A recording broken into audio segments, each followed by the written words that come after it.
Bienvenue sur France 24. Si vous nous rejoignez, il est 19 h à Paris. À la une de l'actualité, Emmanuel Macron a évoqué la nécessité d'une autonomie stratégique européenne.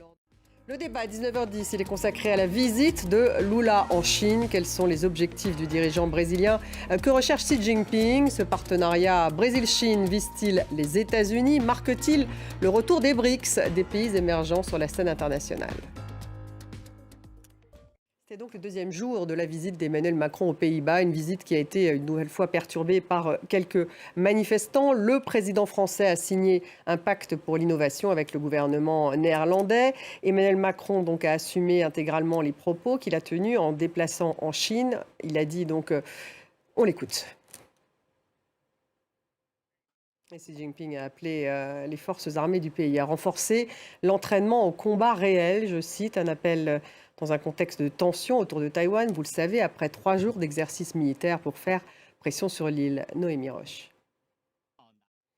Le premier trimestre de l'année 2023 a été le plus meurtrier pour les migrants traversant la Méditerranée depuis 2017. Joe Biden exhorte les responsables politiques d'Irlande du Nord à relancer le gouvernement de coalition avec la promesse d'investissement de la part d'entreprises américaines. Et si la pesanteur pouvait aider à lutter contre le cancer, avant de s'envoler dans l'espace, des scientifiques expérimentent des vols dans des planeurs pour faire avancer justement des recherches. Ça se passe en Belgique. Reportage Julien Gasparuto, Bertrand Catrice.